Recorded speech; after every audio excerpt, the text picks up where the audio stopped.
आज की इस वीडियो में बात करेंगे कक्षा 8वीं विषय विज्ञान कार्यपत्रक 3838 तिथि 9/12/2021।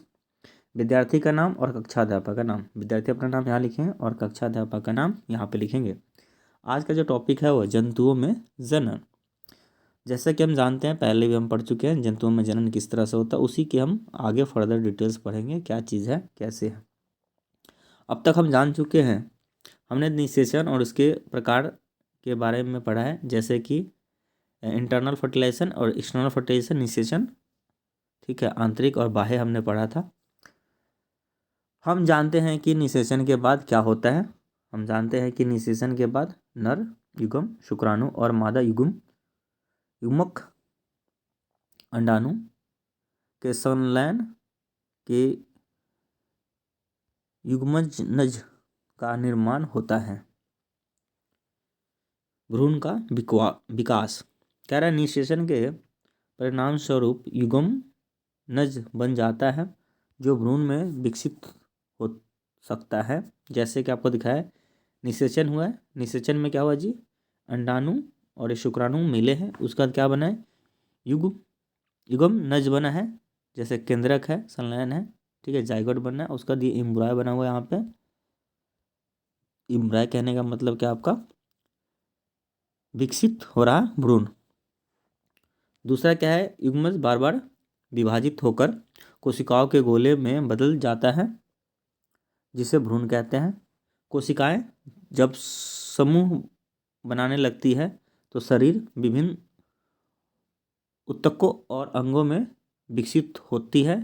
इस विकासशील संरचना को हम भ्रूण कहा जाता है, ठीक है।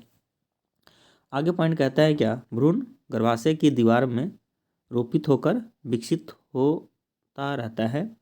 पांचवा कहता है क्या, कि गर्भाशय में भ्रूण का विकास होता रहता है या धीरे धीरे शरीर के अंग जैसे कि हाथ पैर आँख मुंह नाक आदि का विकास विकसित हो जाते हैं। भ्रूण की वह अवस्था जिसमें शरीर के सभी अंगों का पहचान किया जा सकता है उसे गर्भ कहलाता है।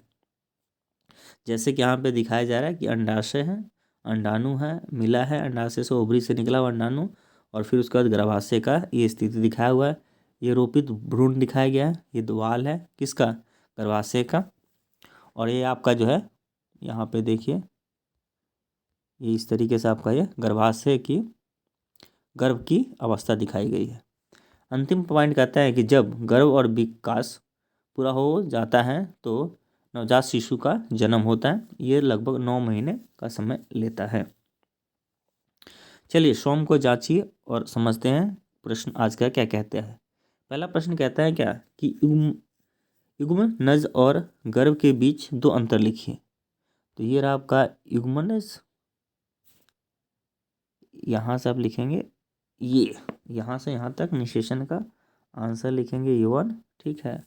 और फिर आपका था ना भ्रूण, था ना भ्रूण, था क्या था, भ्रूण गर्भ, गर्भ गर्भ ये रहा आपका, उसे गर्भ कहलाता है, ये रहा गर्भ, ठीक है। तो ये होगा आंसर आपका 1, भ्रूण गर्भ ये रहा, ठीक है। और दूसरा पॉइंट लिखें इसमें, बॉडी आर अपसेट मतलब शरीर का पता नहीं चलता, इसमें शरीर का पता चलता है, ठीक है। भ्रूण में क्या होता है, भ्रूण में शरीर का पता चलता है, गर्भ में शरीर का पता चलता है, ठीक है, गर्भ में शरीर का पता चलता है। तो ये दो चीज़ हो जाएगा। इसमें एक तो वहाँ से लिख लेंगे ये, एक दूसरा पॉइंट लिखेंगे इसमें शरीर का पता नहीं चलता, इसमें शरीर का पता चलता है, ठीक है। चलिए आगे कहता है आपका, गर्भ के अंदर शरीर का पता चलता है। मादा के किस जनन अंग के भ्रूण रोपण होता है, तो इसको लिखेंगे गर्भाशय। क्या लिखेंगे आंसर, गर्भाशय। यूटेरस होता है ना, गर्भाशय। तो इसका आंसर हो जाएगा, आंसर आपका 2, आंसर 2 क्या है, गर्भाशय।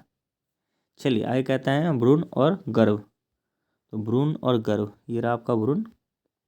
अब भ्रूण में आप लिख सकते हैं पॉइंट नंबर 2 लिख सकते हैं, या यहाँ से लिख लो, या आंसर 2 हो जाएगा भ्रूण। और गर्भ ये रहा, अभी हमने बात किया ना गर्भ ये रहा, इससे गर्भ कहलाता है, ये आंसर हो जाएगा तीसरे का बी। और ये था आपका तीसरे का ए। ये था यहाँ से लेके यहाँ तक लिखो, या तो यहाँ से लेके यहाँ तक लिखो, ये आंसर हो जाएगा तीसरे का ए। चलिए 3 प्रश्न हो गया।